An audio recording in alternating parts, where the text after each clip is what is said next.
नमस्कार मित्रों। हाँ, वो बैक साइड की है, उसको ऑन कर देना। ये खाली 1 घंटे की बात है, उसके बाद आप भले इसको ऑन कर देना ऐसी, ठीक है। इसी वजह से मैं थोड़ा वायरल की चपेट में आ रहा हूँ, ऐसा मुझे महसूस हो रहा है, तो इसलिए समय से पहले चलिए व्यंजन संधि के नियम की बात कर रहे थे हम, और अब तीसरे और अंतिम नियम व्यंजन संधि का है जो सबसे महत्वपूर्ण है, उस पर बात कर लेते हैं। देखिए, ये जो नियम है ये नासिक की ध्वनि का है। नासिक की ध्वनि का मतलब होता है नाक वाली ध्वनि। नाक वाली ध्वनि कौन सी है? देखो, प्रत्येक वर्ग के अंदर जो 5वें नंबर की आती है, क च ट त प, ये जो वर्ग होते हैं इसकी 5वें की क ख ग अंग, च छ ज य, ट ठ ड ढ अण, त थ द ध न और प फ ब भ। क्लियर?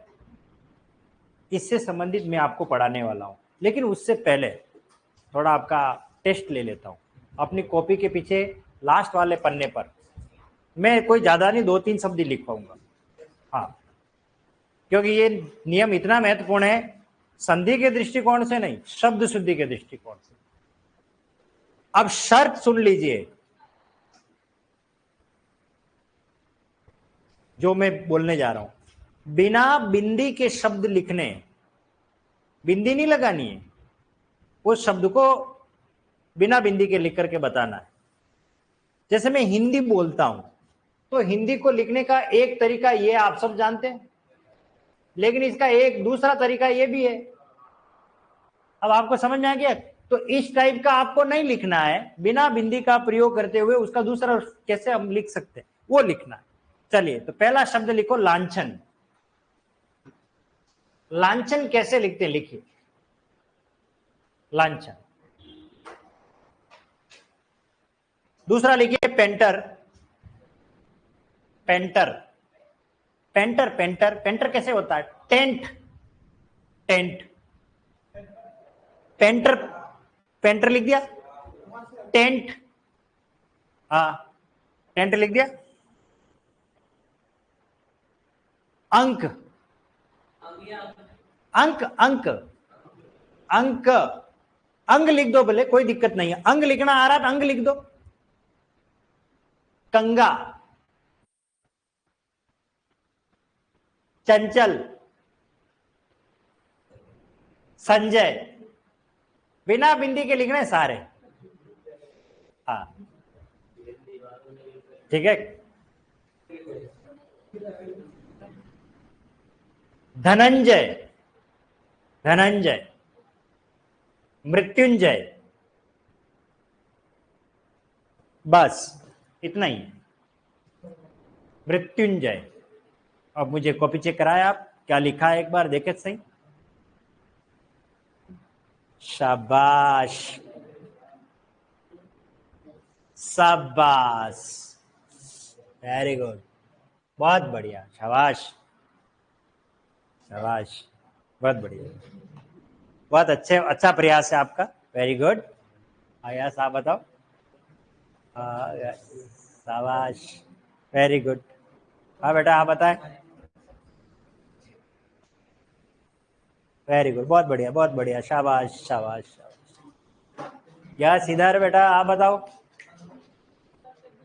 हाँ, नहीं, मैं देखूंगा तभी तो सार्वजनिक होंगे उत्तर। Very good. ये बिंदी क्यों लगाई?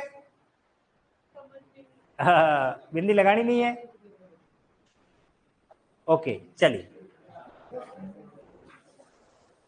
यस, आपकी, ओ शाबाश, क्या बात, मजा आ गया, बहुत बढ़िया।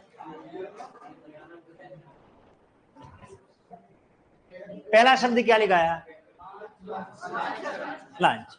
सिंपल है, कहाँ दिमाग लगाना है, ज्यादा उलझने की जरूरत ही नहीं है। लांछन, बिंदी नहीं लगानी है, ये लिखना है। किस किसने लिखा है? गलत। हाँ भैया, रविंद्र जी, राम राम साहब। चलिए नेक्स्ट बोलो।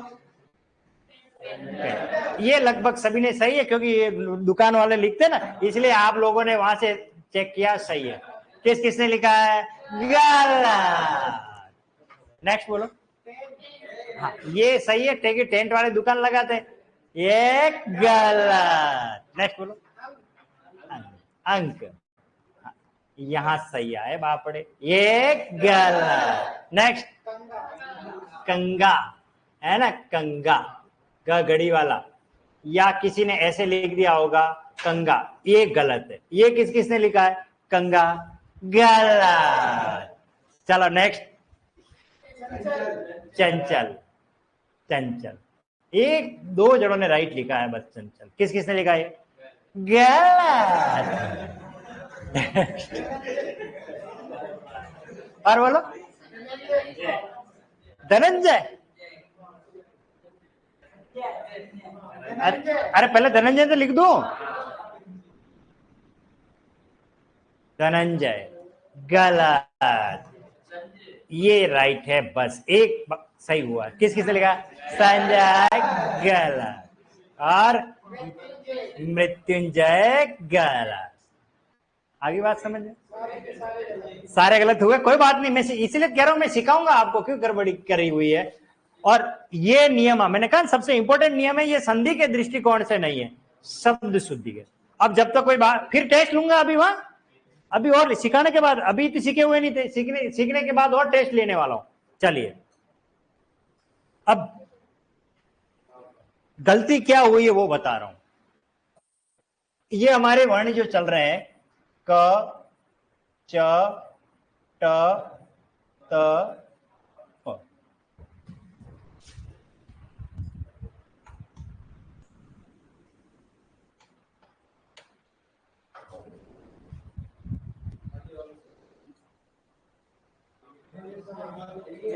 यही है,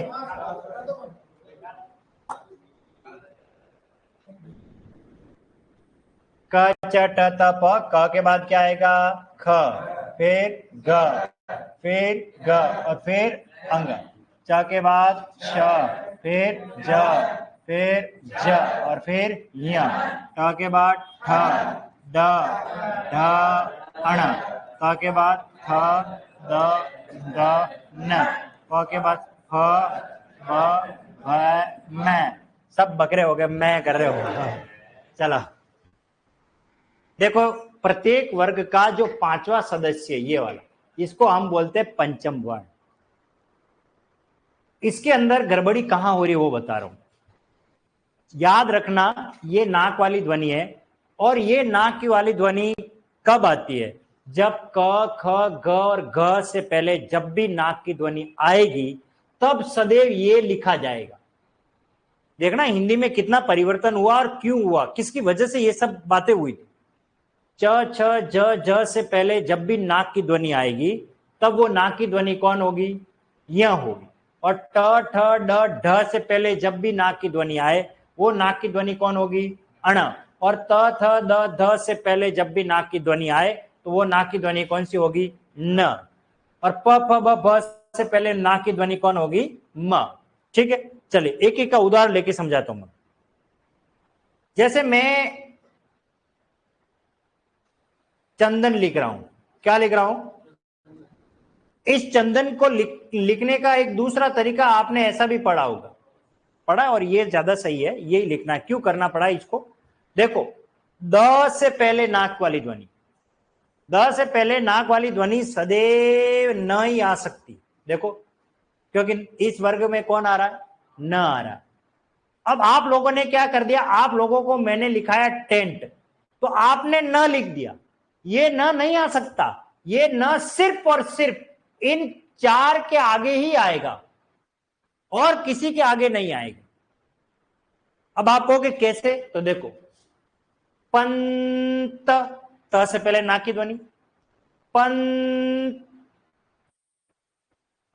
पंथ, थ की ना की, चंद, द से पहले, ठीक है ना। और धुरंधर, ध से पहले नाक की ध्वनि। इसका मतलब ये हुआ कि त, थ, द, ध से पहले नाक वाली ध्वनि सदैव कौन आएगी, न। और ट, ठ, ड, ढ, ढ, ये इससे पहले नाक की ध्वनि है अण। तो कायदे से यहां इसको लिखना चाहिए था टेंट, ठंडा, आया ना अब समझ में? हाँ, तो ड से पहले जैसे पंडित, आ रहा है नहीं आ रहा है? हाँ, तो ये ट ठ ड ढ से पहले नाक वाली ध्वनि अण है, और च छ ज झ से पहले नाक वाली ध्वनि कौन है? य। तो देखो आप लोगों ने चंचल ऐसे लिख दिया, लेकिन अरे भाई ये न च से पहले कैसे आ सकता है? वो तो सिर्फ त द ध से पहले आएगा, इसलिए चंचल लिखने का सही तरीका होगा च, फिर आएगा ये वाला, और फिर आएगा ये, और फिर आएगा ल, चंचल। तो च से पहले य आएगा, जैसे लांछन, तो ये य और छ, ये आएगा लांछन। ये आएगा संजय, ये ज आएगा संजय। आगे आपको समझ में? तो च छ ज से पहले नाक वाली ध्वनि कौन है? अब इसकी ट्रिक समझा रहा हूं। जब भी आपको पूछे किस वर्ण से पहले वो नाक वाली ध्वनि आ रही है, उस वर्ण का पांचवा वर्ण कौन सा होता है वो टिका दो, वो ही रख दो। जैसे देखो कंगा, तो आपको पता है ग किस में आता है? क ख ग वाले में, तो वो नाक वाली ध्वनि कौन होगी? जैसे ये देखो, ये ग है, और कैसे आ रहा है देखो कंगा, तो ये नाक वाली ध्वनि, ये आधा रूप, और ये बन गया कंगा, ग से पहले। अब आप सोचिए, जैसे मैं लिख बोल दूं पंखा, तो ये प और ये आ गया खा। अंक, अंक। अब आप कक्षा 6-7 का बालक इतना डिसीजन नहीं ले पाता, आप लोग नहीं ले पाए कि कब अंग लिखना है, कब न लिखना है, कब म लिखना है, कब अण लिखना है। तो फिर वो छोटे ही क्लास के बच्चे कैसे जस्टिफाई कर पाएंगे कब मुझे अंग लिखना है, अण लिखना है? इसलिए हमारे भाषा वैज्ञानिकों ने इसका एक दूसरा तरीका बताया, जो अभी वर्तमान में मान्य है, और हमें वैसा ही लिखना चाहिए। इन सबको डायरेक्ट बिंदी में लिख दो। अब मार साहब जाने, मार साहब को काम, गुरुजी जाने कि इसमें आधा अक्षर कौन सा। ये देखो, कभी तो लिखा जा रहा अंग, कभी लिखा जा रहा है य, कभी लिखा जा रहा है न, कभी लिखा जा रहा है चंबल। ये देखो, ये फिर नाक वाली ध्वनि म आ गया, ये कुंभा, ये म आ गया। लड़का कंफ्यूज है, इसलिए इन सबको लिख दो बिंदी में। अब बिंदी में कैसे लिखेंगे? तो बिंदी में लिखेंगे तो मान लीजिए ये आया कंगा, तो ये आ गया। अब यहाँ क्या आ रहा है? न आ रहा है, अण आ रहा है, कि यहाँ आ रहा है? मार साहब जाने, मार साहब को काम। इसी देखो, ये गंगा, ये चंदन, ठीक है, इसी प्रकार ये नंदन, ठीक है, ये ठंडा, ठीक है ना, इसी प्रकार पंडित। तो बिंदी लगा लो बस। बात समझ में आ गई आपको? ये बिंदी पंचम वर्ण है। कौन सी वर्ण है? पंचम वर्ण। अब पूरा नियम क्या है आज जो पढ़ाने वाला हूं, संधि में अगर पंचम वर्ण पहले आ जाए तो ध्वनि में क्या परिवर्तन होगा, और पंचम वर्ण अगर बाद में आ जाए तो क्या परिवर्तन होगा। अगर पहले आते हैं नाक वाली ध्वनि तो उसको कहते हैं पूर्व नासिक, बाद में आते हैं तो उसे हम कहते हैं उत्तर नासिक, यानी उत्तर यानी बाद में। ये सारा आज जो नियम पढ़ाने वाला हूं वो नाक वाली ध्वनि का ही है। बहुत लंबा है चैप्टर ये, मतलब आज इसी में ही पूरा समय हो जाने वाला। पहले नाक वाली ध्वनि और बाद नाक वाली ध्वनि के नियम को मैं समझाने वाला हूं। क्लियर हो गया? ये बात समझ में आ गई? अगर आप अब मैं आपसे कहूं बिना बिंदी लगाए ये शब्द लिखिए, तो पहले आप क्या फोकस करोगे? नाक वाली ध्वनि के बाद कौन सा वर्ण आ रहा है। जैसे मैंने कह दिया संजीव, तो देखो नाक वाली ध्वनि के बाद ज आ रहा है, और ज किस में आता है? च छ ज य वाले में। तो संजीव कैसे लिखेंगे?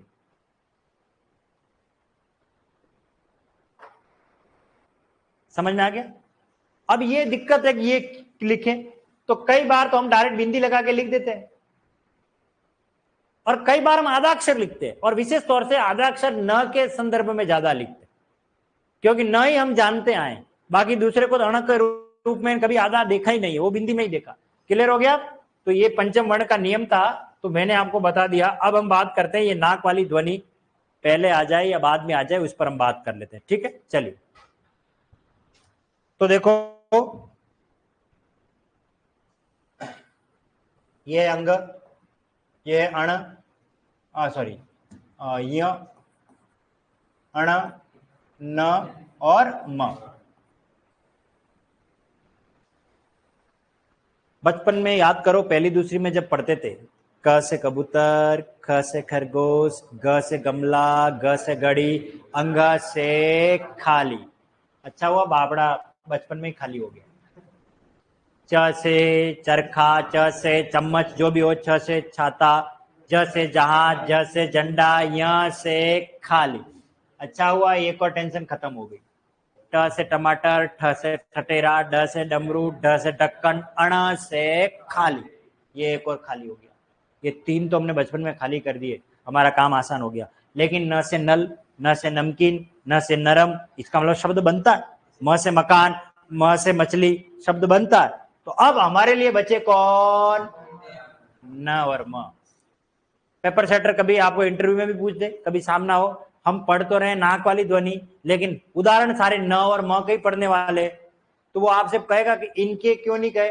तो क्योंकि अंग, य और अण से कोई शब्द बनता नहीं है, न से शब्द बनता। तो अब इनको लेकर के पढ़ने वाले हैं पहले। तो देखो क्या नियम है, यह है क, यह ट, या फिर त हो या द हो, इनके बाद नाक वाली ध्वनि कौन है? न, या नाक वाली ध्वनि कौन है? म।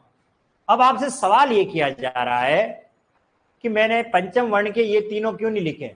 तो एक ही उत्तर है, क्या अंग से कोई शब्द बनता है? क्या अण से कोई शब्द बनता है? क्या न य से कोई शब्द बनता है? नहीं बनता। इसलिए उतने सारे न लिख करके मैंने डायरेक्ट क्या लिख दिए? न और। अच्छा ये बताओ, ये न और म पहले आ रहे बाद में आ रहे? बाद में आ रहे हैं। तो इस नियम को हम कहेंगे उत्तर नासिक। उत्तर नासिक बहुत आसान है, ज्यादा दिमाग नहीं लगाना है, खाली 1-2 बार उदाहरण पढ़ लोगे, समझ में आ गया। लाइव वाले कोई सवाल मत करो, तो मेरा भी माइंड डाइवर्ट होता है। ठीक है, आप खाली कंटेंट पढ़ो और आपकी सारी बातें क्लियर हो जाएगी। ठीक है, चलिए। अब नियम क्या कह रहा था कि क, ट, त या द के बाद जब भी नाक वाली ध्वनि आए, तो ये क, ट, त, द जो है अपने ही वर्ग के 5वें में बदलेंगे। तो क का 5वां क्या होता है? क, ख, ग, अंग, ट, ठ, ड, ढ, अण, और त, थ, द, ध, न। ये बात समझ में आई? इस प्रकार के 2 नियम हम पढ़ चुके, अपने ही वर्ग के तीसरे में, अपने ही वर्ग के 5वें में। याद करो, ऋक धन वेद, ऋग्वेद। बताओ क्यों? क्योंकि वो घोष ध्वनि थी, और ये भी घोष है। परंतु मैंने कहा जब वर्ण विशेष का नियम आ जाता है तो पहला नियम खत्म हो जाएगा। अब यही नियम मान्य होगा, जब भी न और म आएंगे तो वो 5वें में ही बदलेंगे और किसी में नहीं बदलने वाले। तो ये क किस में बदलेगा? अंग में। ट किस में बदलेगा? अण में। और त और द किस में बदलेंगे? यहां तक बात समझ में आ गई है? अब इसके उदाहरण को थोड़ा क्लियर समझ लेते। ये एक शब्द है वाक, और इधर आ रहा है मय। ठीक है, पहले हमने पढ़ा था क बदला था ग में, पर अभी इसे वाग्मय नहीं बनाना है। क्यों नहीं बनाना है? क्योंकि म नाक वाली ध्वनि है, तो ये क किस में बदलेगा? अंग में। तो ये बदलेगा वांगमय। क्या बनेगा? वांगमय। और वांगमय का अर्थ होता है संपूर्ण रूप में। जैसे संस्कृत वांगमय का अध्ययन किया मैंने हिंदी वांगमय पूरे साहित्य को पढ़ा, मैंने हिंदी व्याकरण वांगमय को पढ़ रखा है, पूरे सारे अध्ययन कर रखे हैं पूरा। इसका मतलब है संपूर्ण, वाक प्लस मय से बनेगा वांगमय। इसी प्रकार से देखिए, यह है दिक। दिक का अर्थ होता है दिशा, और इधर आ रहा है नाथ, और ये बनेगा दिंगनाथ। क्या बनेगा? दिंगनाथ। दिंगनाथ का अर्थ होता है दिशाओं के स्वामी, दिशाओं के नाथ, इसका अर्थ है, ये ध्यान रखना। इसी प्रकार से देखिए, यह है दिक प्लस मंत्र, और ये बनेगा दिंग मंत्र। दिंग मंत्र का मतलब होता है दिशाओं को प्रभावित करने के लिए जो मंत्र पढ़े जाते हैं, ठीक है ना, तो वो दिंग मंत्र कहलाते हैं, दिशा के मंत्र होते हैं। यानी कि आपको दिमाग यही लगाना है कि क बदलेगा अंग में, कब बदलेगा, जब नाक वाली ध्वनि से बना हुआ कोई शब्द आए तो, बाकी नहीं बदलेगा। ट बदलेगा अण में। चलिए, यह है षट, और इधर आ रहा है मास, तो ट बदलेगा अण में, ट देखो अण में बदलेगा, और ये बनेगा क्षण मास। क्या बनेगा? क्षण मास। लेकिन इससे पहले याद करो, षट धन यंत्र, षड्यंत्र, क्योंकि वहां पर घोष ध्वनि थी, ट ठ ड, तीसरे में बदला था। षट धन आनंद, षडानन, देखिए वहां घोष ध्वनि थी, वो स्वर था, और ये भी घोष होते हुए भी नहीं बदल रहा। क्यों? क्योंकि ये वर्ण विशेष नाक वाली ध्वनि का नियम है। अगला और देखते हैं, यह है षट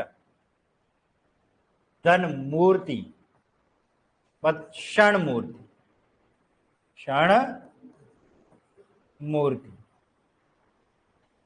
षट धन मूर्ति से क्या बनेगा? क्षण मूर्ति। षट धन मास, क्षण मास। ठीक है, अगला देखो, त द किस में बदलेंगे? न में। यह है जगत, और इधर आ रहा है नाथ, और क्या बनेगा? जगन्नाथ। अब आपको समझ में आ गया होगा, जगत प्लस नाथ से क्या बना? जगन्नाथ। क्लियर? और उदाहरण ले लेते हैं। यह है चित प्लस मय, क्या बनेगा? चिन्मय। अब आप कहोगे चिन्मय के चित्तमय, अपने ही चित्त में डूबा हुआ, उसको चिन्मय कहते हैं। ठीक है, तन्मय का क्या होगा? तत् प्लस मय, तन्मय। ठीक है, तो त के बाद म आ गया, ये रहा त के बाद म, त के बाद म आओ, त किस में बदलेगा? न में बदलेगा। ठीक है, इसी प्रकार से देखिए, अब मैं उल्टा चल रहा हूं, यह है उन्मेष, तो इसका संधि विच्छेद करना है, उद धन मेष। उत नहीं करना अभी, मैं अभी पूरी बात हुई नहीं है मेरी, इसलिए कंफ्यूजन नहीं लेना अभी। उद धन, देखो द के बाद भी म हो तो ही वो न में बदलेगा, उद धनमेश उन्मेष। इसी प्रकार से देखिए, अब मैं नहीं बोलूंगा, आप बताइए, उन्मूलन, बताओ क्या बनेगा? और ये बनेगा उद प्लस मूलन, उद धन मूलन, उन्मूलन। ठीक है, अच्छा ये बताओ, उन्माद का क्या बनेगा? ये बनेगा उद प्लस माद, बस इतना ही लिखना है। ठीक है, इसी प्रकार और आगे देखते हैं, ये वेरी मोस्ट इंपोर्टेंट है, शब्द शुद्धि में आएगा। ये है जगत, और इधर आ गया निवास, क्या बनेगा? जगन निवास। आपने ये कभी शब्द ही नहीं पढ़ा है, और मैंने कहा खड़ी पाई वालों के आगे ई की मात्रा आगे लगेगी, ना खड़ी पाई वाला है ना, तो इस तरीके जगत प्लस निवास से क्या बनेगा? जगन निवास। इस तरीके से शब्द बनेगा, तो बदलेगा। इसी प्रकार एक और कोई शब्द ले लेते हैं, ये सबसे खतरनाक वाला शब्द है, ये संधि के दृष्टिकोण से शुद्ध है, बाकी आपको मिलेगा नहीं। यह है सद, और यह है मान।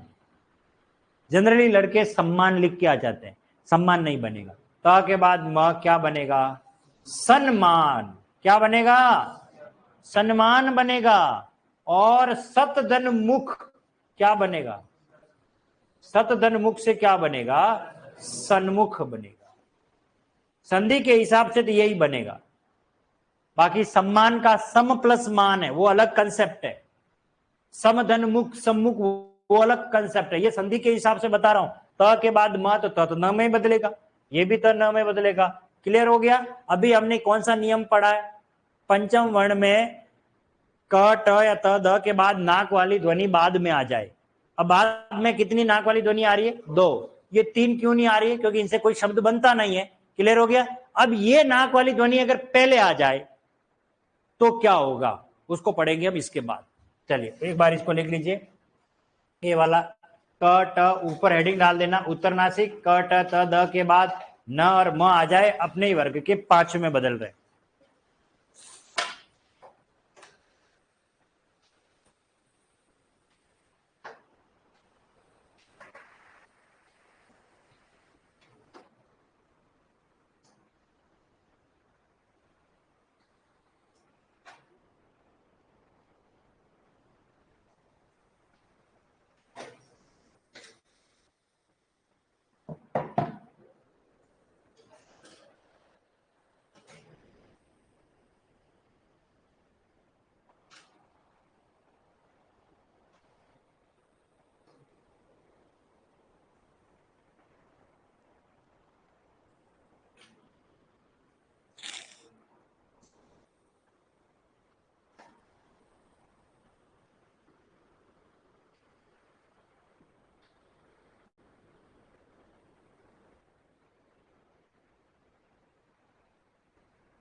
भैया 8854982271 जो भी नंबर है, सवाल क्या है, संस्कृत बिना बिंदी के कैसे लिखते हैं।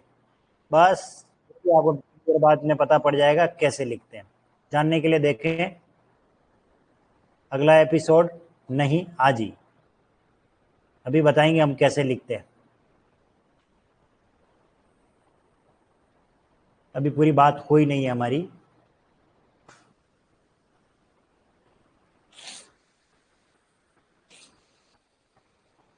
चले आगे।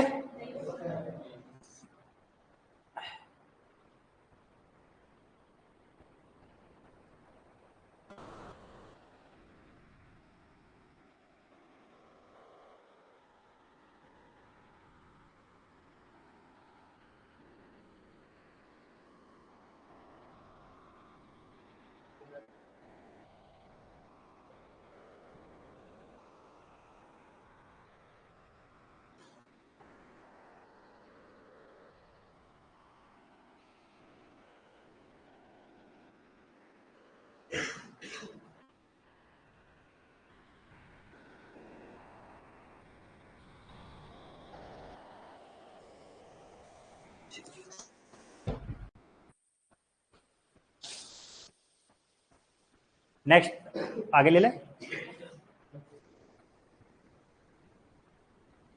लिख लिया सभी ने। षट धन मास, षण मास का मतलब होता है 6 मासों का समूह। षण मूर्ति मतलब 6 मूर्तियों का समाहार। जगन्नाथ का मतलब होता है जगत के नाथ, स्वामी, भगवान को कहते हैं। चलिए नेक्स्ट। चित प्लस मय चिन्मय, तत् प्लस मय तन्मय, उदधन्मेश उन्मेष, उदधन मूलन उन्मूलन।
कंप्लीट।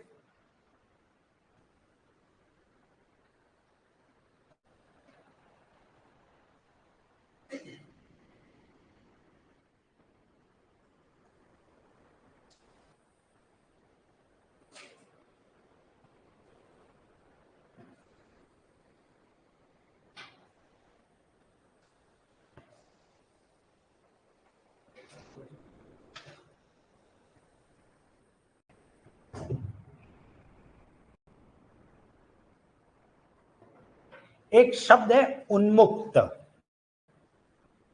उन्मुक्त, हम पंछी उन्मुक्त गगन के पिंजरबद्ध न रह पाएंगे। ये कविता आपने सुनी हो तो इसमें एक शब्द आता है उन्मुक्त, ऐसे लिखते हैं उन्मुक्त। मान लीजिए ये परीक्षा में आ गया और इसका संधि विच्छेद हमें करना है, तो क्या करेंगे?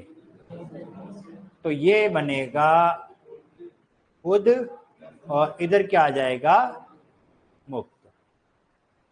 आगे बात समझ में? बस कोई ज्यादा दिमाग नहीं लगाया, सबने लिख लिया ये। चलो नेक्स्ट चलते हैं। अब मामला है नाक वाली ध्वनि पहले आ जाए तो क्या होगा, और इसमें आप बचे हुए क्यों? क्योंकि अंग, य और अण ये कभी लेफ्ट हैंड साइड में अंत वाले शब्द में कभी नहीं आते, और न आता था पक्षिन, राजन, युवन, मंत्रिन, वहां हमने इसका लोप करके पढ़ लिया। अब बचा सिर्फ म। कौन बचा है? म बचा है। तो पूर्व नासिक, अगर इसको कहेंगे पूर्व नासिक, अर्थात नाक वाली ध्वनि पहले आ जाए। पूर्व नासिक में कौन है? म। ये म है। और अच्छी तरीके से समझना, क वर्ग, ट वर्ग, च वर्ग, सॉरी, च वर्ग, क च, ट, त, प। ये जो ऊपर लाइन लगा रखी है, मैं बार बार सारे नहीं लिख रहा हूं, ये इसका मतलब है ख ग ग, छ ज ज, ठ ड ढ सब आ गए। इस वर्ण, इसके अंदर आने वाले सारे वर्ण आ गए। त थ द ध सब आ गए। प फ ब भ सब आ गए। अब नियम क्या कहता है? अगर म के बाद इनमें से कोई भी शब्द बनता हो, यानी वर्णमाला के सभी अक्षर आ गए, ये मान लो आप, मतलब व्यंजनों में, तो क्या होगा? ये जो म जिस वर्ग का सदस्य आता है उसके पांचवे में बदलता है। तो ये म, इस क का पांचवा कौन है? क ख ग अंग। इस च का पांचवा कौन है? च छ ज य। ट का पांचवा ट ठ ड ढ अण।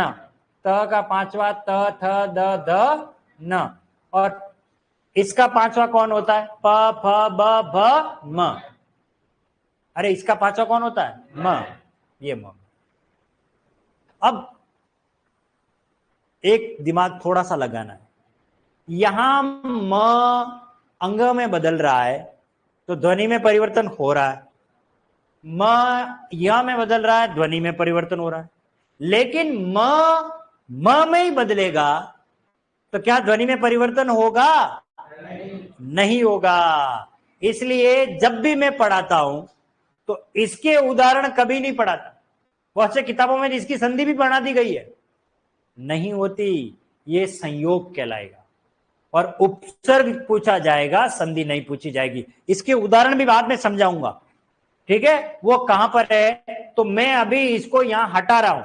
ये अब आपके समझ में आ गया होगा मैं यहां क्यों हटा रहा हूं, क्योंकि ध्वनि में परिवर्तन नहीं हो रहा। अब इसकी जगह हम ले रहे हैं बचे हुए वर्ण, य, र, ल, व, श, श, स और ह। यही तो बचे। अब इस म के बाद यहां से एग्रीकल्चर सुपरवाइजर से एक प्रश्न बना था इसी लाइन से, वो मैं बताऊंगा।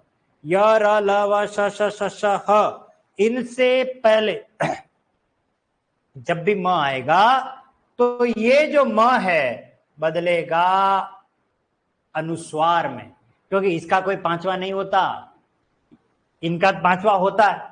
यर अलावा का कोई पांचवा होता ही नहीं है, स का पांचवा वर्ण कोई नहीं होता। इसलिए नाक वाली ध्वनि के रूप में उसे कैसे लिखेंगे? अनुस्वार में लिखेंगे। अब एक एक के उदाहरण को समझते हैं। पहली वाली लाइन के उदाहरण को समझा रहा हूं।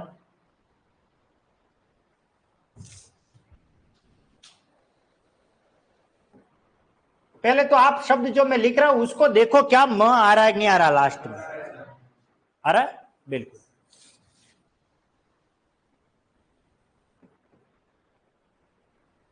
क आ गया। और अब क का पांचवा कौन होता है? क ख ग अंग। तो ये म जो है, म बदलेगा अंग में और ये बनेगा अलंकार।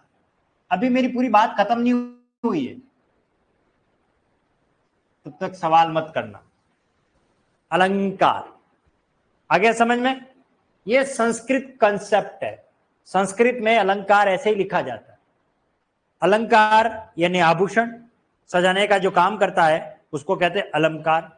इसी प्रकार से देखिए, सजा हुआ, अलम का मीनिंग है सजा हुआ। यह है अलम प्लस कृत। म बदलेगा अंग में और ये बनेगा अलंकृत। बात समझ में आ गई? इसी प्रकार से देखो, यह है शम। शम का अर्थ है शांति, और यह है कर यानी करने वाला, शांति को स्थापित करने वाला, और ये बनेगा शंकर। ये है संकर लिखने का तरीका संस्कृत में। अब मैंने कहा था ना, जब भी ये आए इसे बदल दो बिंदी में, और हिंदी में अब हम इसको कैसे लिखते हैं? अलंकार, ऐसे लिखते हैं। अलंकृत को कैसे लिखेंगे? अलंकृत, ऐसे लिखेंगे। और शंकर को कैसे लिखेंगे? शंकर। कुछ भी नहीं करना है। अब परीक्षा में शब्द आएंगे तो आपको क्या करना वो सिखा रहा हूं। मान लीजिए परीक्षा में आ गया संगठन, मान लीजिए आ गया संगीत, मान लीजिए आ गया संगठना, या आ गया संगात।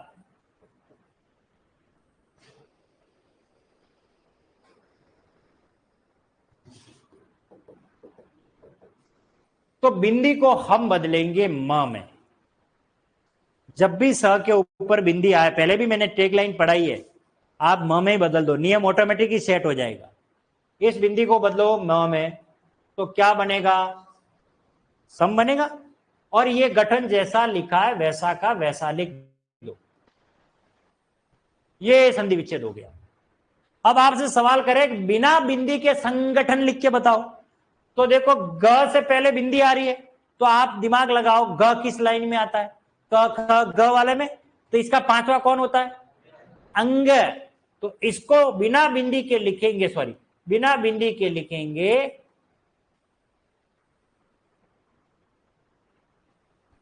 संगठन।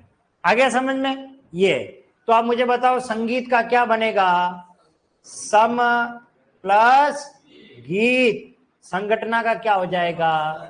सम धन घटना। और संगात का क्या हो जाएगा? सम प्लस गात। कोई दिक्कत आ रही है क्या? नहीं आ रही है ना? चलिए नेक्स्ट पेज ही ले लेते हैं।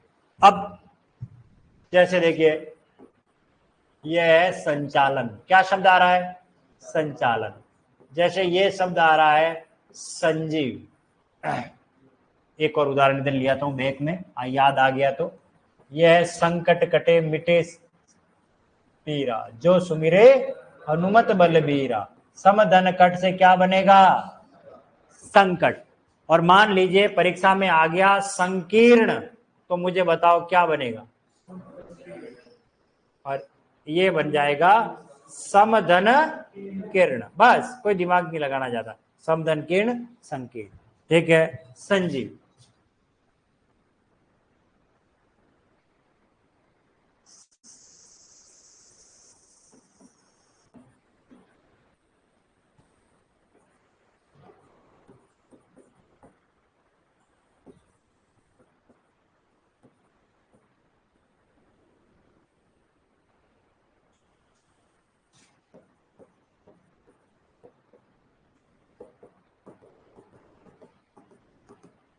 क्या आ रहा है? संचालन। तो बताओ सबके ऊपर बिंदी आ रही है, कुछ भी नहीं करना, बिंदी को बदलेंगे म में। तो बिंदी में बदलेंगे तो क्या बनेगा? सम प्लस चालन। और मान लीजिए परीक्षा में ये आ गया संचालक, तो क्या बनेगा? समधन चालक। और आपसे सवाल ये किया जाए कि बिना बिंदी के संचालक लिख के बताओ, तो आपको पता है देखो च से पहले नाक की ध्वनि, इसका मतलब च का पांचवा कौन होता है? य। तो इसको लिखने का तरीका होगा ये वाला य और संचालन। अब आपको मेरे ख्याल से समझ में आ गया होगा। ठीक है। तो संजीव का क्या हो जाएगा? सम प्लस जीव। संजीवनी का क्या होगा? सम प्लस सॉरी संजीवनी का सम प्लस जीवनी। और धनंजय का धनम प्लस जय।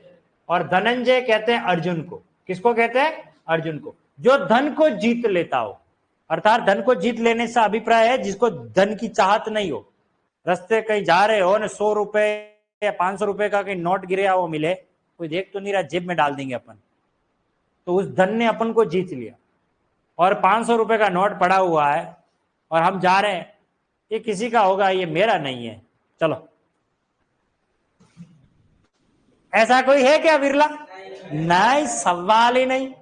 हम तुरंत लेंगे, अरे आज का काम तो हो गया, अपने नाश्ते पानी का व्यवस्था, खाने की व्यवस्था हो गई, है ना? अरे कहीं 20 रुपए में मिल जाता ना, चला चाय नाश्ते की व्यवस्था हो गई, 10 रुपए की चाय, 10 रुपए के पोहे खा लेंगे, होता है ना? तो उस धन ने अपन को जीत लिया। लेकिन जिसको धन में मोह नहीं रहा हो, अर्जुन को धन में मोह नहीं था, तो धनम प्लस जय अर्जुन को कहा जाता। जिसने मृत्यु को जीत लिया हो, और मृत्यु को सिर्फ एक ही जीतने वाले, देवों के देव महादेव भगवान शिव के लिए मृत्युंजय। हम मृत्यु को नहीं जीत सकते, मृत्यु को जीतने वाला एक ही देवता है, और वो है महादेव। इसलिए उनको भूतनाथ, नीलकंठ, गिरजापति कहते हैं, यानी शमशान का देवता कहा जाता है, देवों के देव महादेव। इसलिए मृत्युंजय महामंत्र पढ़ा जाता है महादेव को प्रसन्न करने के लिए। ओम त्र्यंबकम यजामहे सुगंधिम पुष्टिवर्धनम उर्वारुकमिव बंधनात् मृत्युर्मुक्ष्यम मामृतात्, अर्थात मृत्यु को जीतने वाला देवता है। तो मृत्युम प्लस जय, तो ये आ जाएगा, ये आ जाएगा मृत्युम, और इधर क्या आ जाएगा? जय। और ये वास्तव में संज्ञा नहीं है, संज्ञा है, क्योंकि ये ज और यहां से बनता है, तो ये बनेगा सम प्लस या। और इसको लिखने का ऐसे है,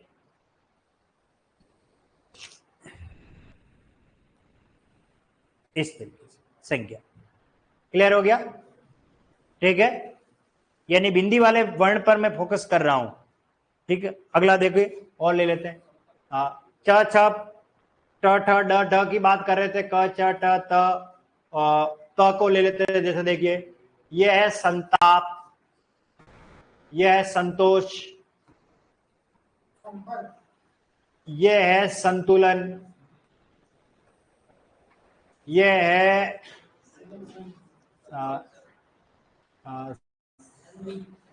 नहीं, त के ले रहा हूं, थ के बाद में लेता हूं। यह है संदेश, त थ द ले लेते हैं। ये धुरंधर, ये संधि,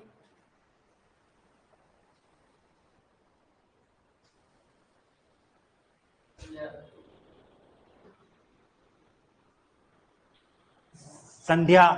ठीक है, चलिए करें टुकड़े इसके, कुछ भी नहीं करना है। इस बिंदी को किस में बदलेंगे? म में। उन्नति का उद प्लस नति होगा भैया रविंद्र जी। संयुक्त का, अरे रुक जाओ, अभी आ रहा है संयुक्त, बड़े उतावले हो।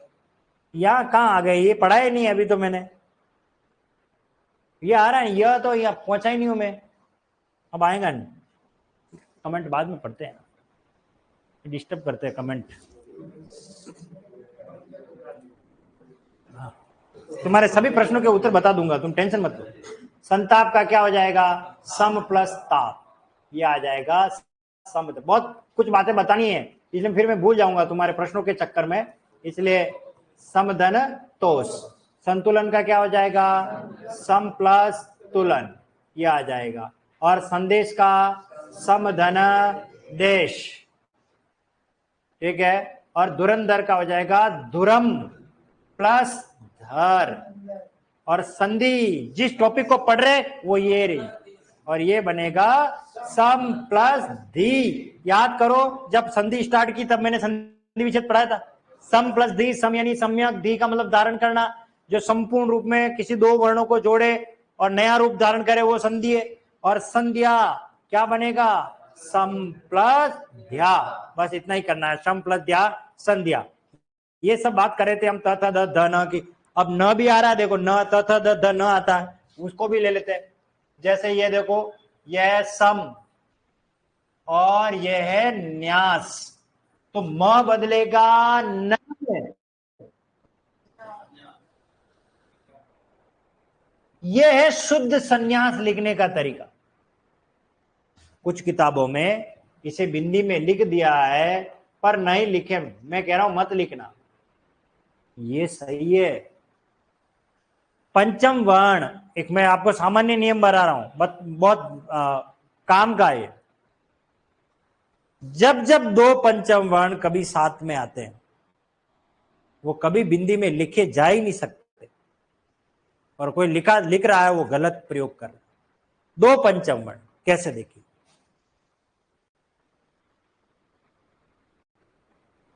ये पांचवा अक्षर है पर ये पांचवा नहीं है, तो इसको आप बिंदी में लिख सकते हो।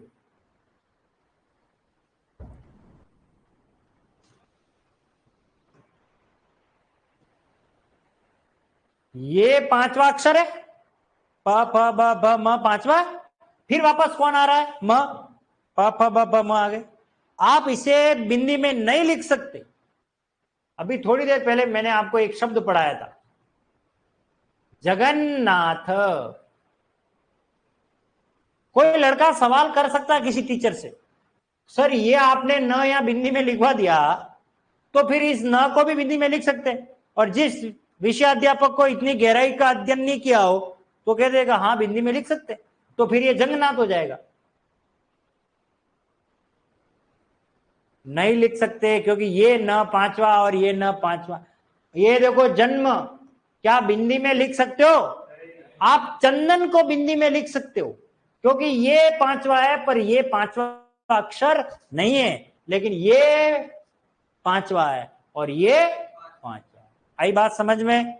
तो आप देखो, इससे पहले जो मैंने नियम पढ़ाया उस नियम के शब्दों पर आ रहा हूं, और एक भी शब्द बता दो मुझे सिंगल, कोई सा भी, वो बिंदी में लिखा गया हो कभी जीवन में, ये पांचवा है ये पांचवा है, ऐसे ही लिखा जाएगा। ये पांचवा है ये पांचवा है, इसका कोई दूसरा विकल्प है ही नहीं।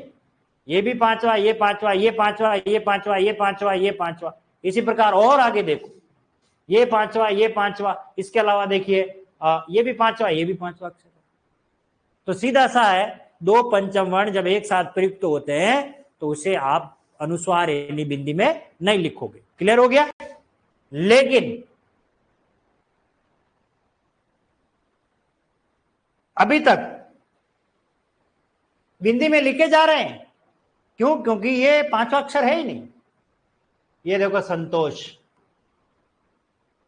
ये पांचवा पर ये पांचवा नहीं है, तो इसका दूसरा रूप ये मान्य। इसलिए बहुत सारे लोगों ने इस बिंदी के प्रभाव में आकर के अपनी अपनी किताबों में इस प्रकार का संन्यास लिखना आरंभ कर दिया, तो ये गलत, शब्द शुद्धि में आएगा और आप उसे शुद्ध करके आओगे, क्योंकि हम लिख ही यही रहे, नहीं लिखना, ये ज्यादा सही है। ठीक है? और नहीं मिले फिर यही नहीं मिले यही दे, और बाकी सारे अशुद्ध हो तो इसे शुद्ध मान लेना, वो बापड़ा जानता ही इतना ही है, और तो क्या करें। तो समधन्यास संन्यास, त थ द हो गया। अब बात करते हैं प वाली लाइन, जो मैंने कहा नहीं पढ़नी आपको, वो भी पढ़ा लेता हूं। देखो यह सम और यह है पर्क, क्या बनेगा? संपर्क। और इसको लिखने का तरीका कैसे है? संपर्क। तो अब मुझे बताओ, म में ही बदल रहा है, तो ध्वनि में परिवर्तन कहां हुआ? संपर्क, संपर्क। इसलिए इसके सारे उदाहरण कौन कौन से? जैसे संपादक, जैसे संबलन, जैसे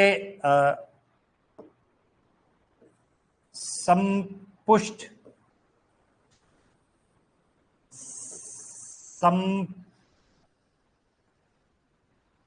और कोई शब्द बताओ जिसमें प फ संपन्न, बहुत सारे। ये जितने भी ये सारे के सारे किसके उदाहरण है बेटा? संयोग के। इनमें इसमें संधि नहीं है, इन सभी शब्दों में क्या नहीं है? संधि नहीं है। बात समझ में आ गई? लेकिन उपसर्ग आपको निकालना है तो क्या निकालोगे? तब। क्लियर? अब हम वापस बैक आते हैं, ये वाली लाइन पढ़ा रहा हूं, इनका कोई पांचवा नहीं होता, ये बिंदी में बदलेंगे डायरेक्ट इसी में ही।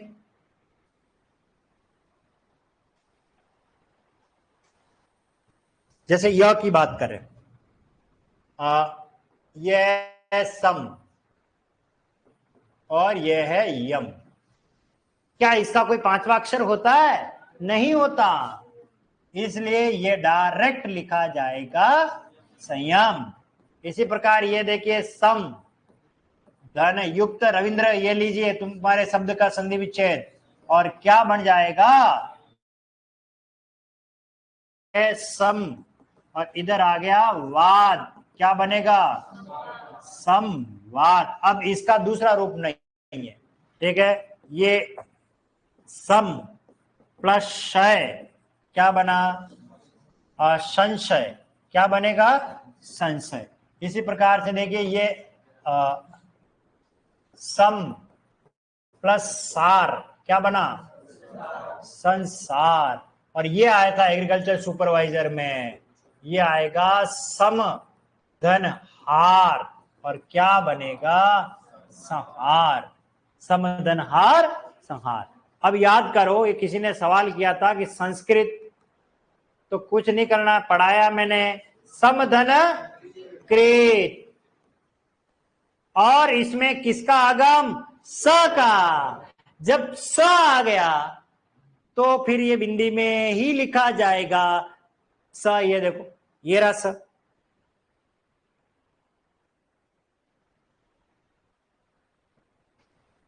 ये रहा स आएगा म के बाद, तो फिर वो बिंदी में ही जाएगा, वो इसका कोई पांचवा अक्षर नहीं होता। इसलिए संस्कार, संस्करण, संस्कृति, इनमें बिंदी में ही लिखे जाएंगे, जबकि चंदन को आधा अक्षर लिख सकते, लेकिन इनको नहीं लिखेंगे। क्लियर हो गया। चलिए, तो अब ये नियम लिख लीजिए आप यहां से, पूर्वनासिक।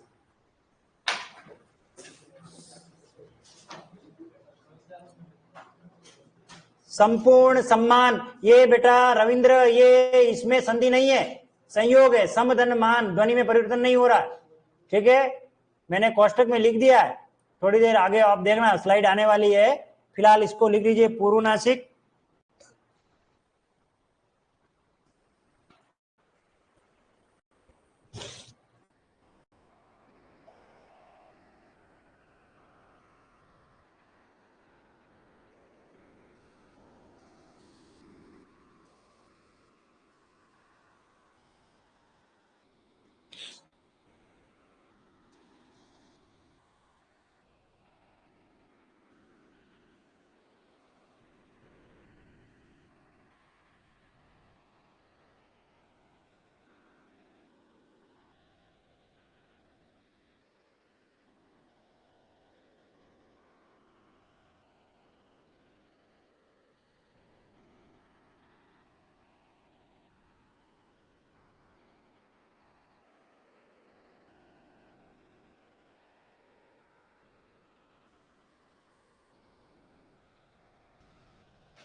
नेक्स्ट करें।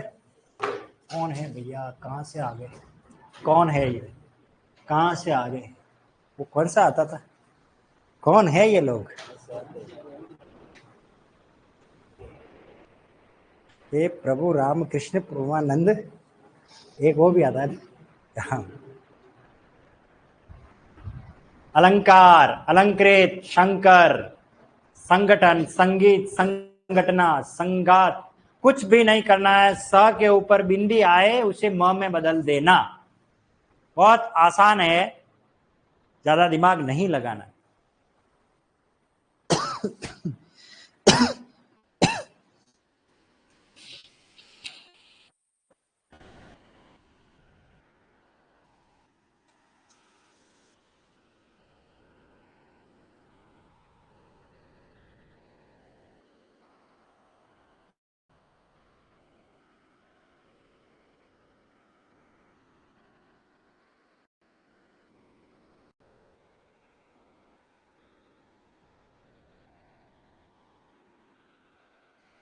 इसलिए हिंदी में बिंदी ही लिखें, आधा।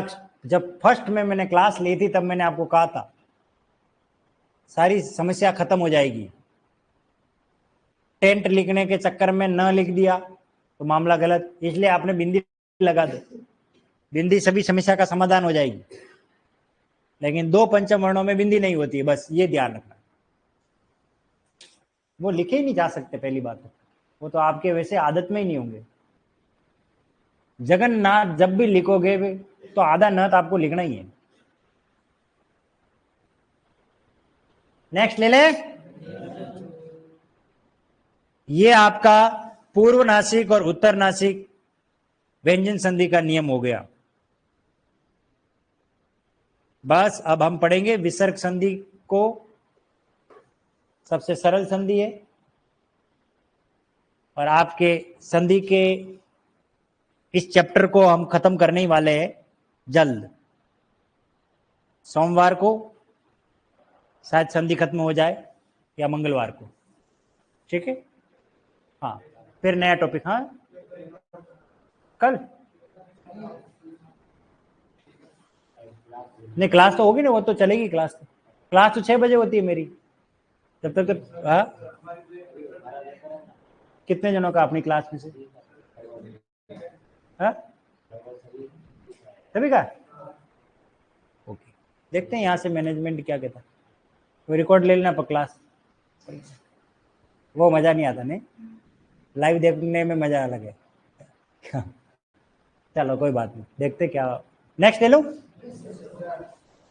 तो आप जो भी परीक्षा देने जा रहे हो उसमें संधि आएगी, लेकिन ध्यान रखना उसमें आपको संधि विच्छेद में उद नहीं मिले, उत मिलेगा। अभी पूरी बात करनी बाकी है, क्योंकि माध्यमिक शिक्षा बोर्ड और ये जो कर्मचारी चयन बोर्ड परीक्षा करवा रहा है, तो वो जिसने सेट स्नातक स्तर का पेपर बनाया वही ये 12वीं स्तर का पेपर बना रहा है कन्फर्म है।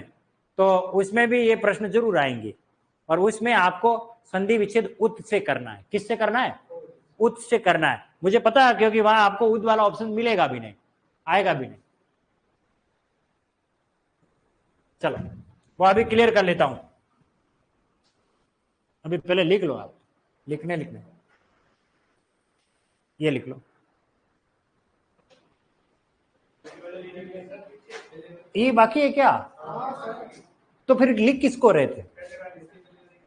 अभी यही अटके हुए हो। ओ माय गॉड, खूब ज्यादा लिखवा दिया मैंने भी, तो थोक में लिखवा दिया उदाहरण भी। तो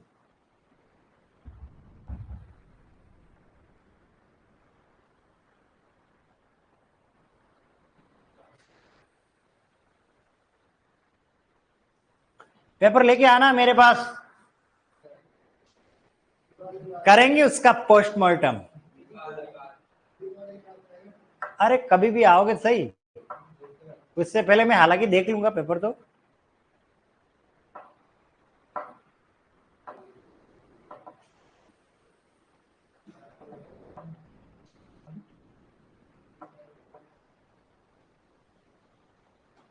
लेकिन पेपर में जो पढ़ाया हुआ है में से अगर आया कोई क्वेश्चन, तो उस समय मेरी याद तो जरूर आएगी आपको कि सर ने यार ये बताई थी बात। और पक्का हो सकता है मैंने संधि में उपसर्ग का कोई क्वेश्चन पढ़ा दिया हो, बातों बातों में मैंने यही बात कही दी हो, देखो ये ऐसे होता है।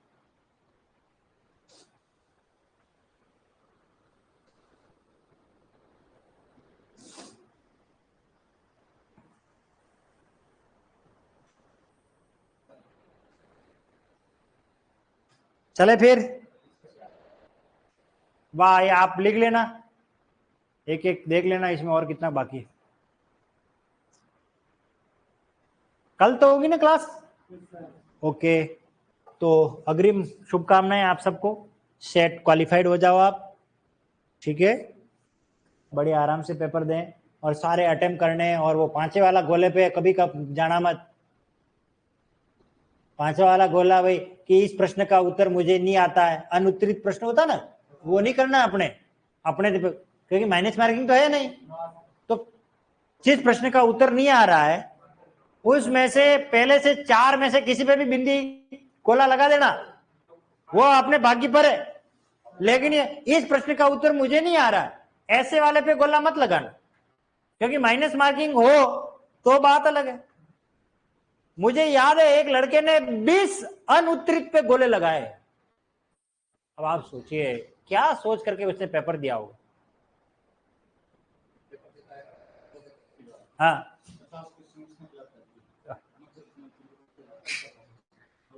Minus marking. नेक्स्ट ले।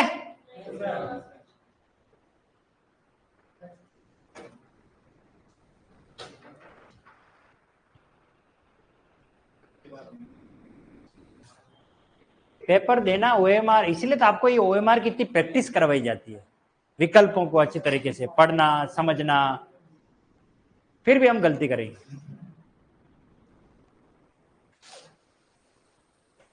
और दीपावली के बाद 4 तारीख से नया बैच स्टार्ट हो रहा है, ठीक है ना, तो एग्रीकल्चर सुपरवाइजर का वैकेंसी तो कंफर्म में आने वाली है और आएगी, तो इसलिए बढ़िया है, लोहा गर्म है, मार दे हथौड़ा। हाँ हाँ हाँ, शोले मूवी में था डायलॉग, देख लिया? चलो।